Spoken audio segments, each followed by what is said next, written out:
అయ్యప్ప 18వ బడికి ఇచ్చిన మాట ఏంటంటే,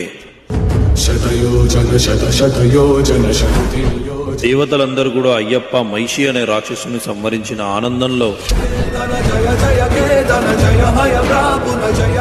ఏ మహానుభావ, లోకరక్షక, అఖిలాండ కోటి బ్రహ్మాండ నాయక, మీ యొక్క చిట్టి చిన్నారి పాదాలు మాపై మోపి మీ యొక్క శ్రీచక్ర యోగ పీఠాన్ని అధిష్ఠించండి అన్నారట.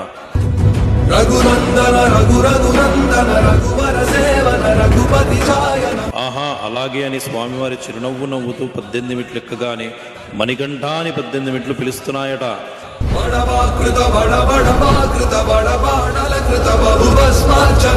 ఏంటి నాయన అలా పిలిచారంటే, సాక్షాత్తు లోకరక్షకుడైన మీరు మాపై కాలు మోపారు కదా, ఇకపై మిమ్మల్ని చూడడానికి వచ్చే భక్తులు మాపై మాత్రమే కదా కాలు మోపి మిమ్మల్ని చూడాలి.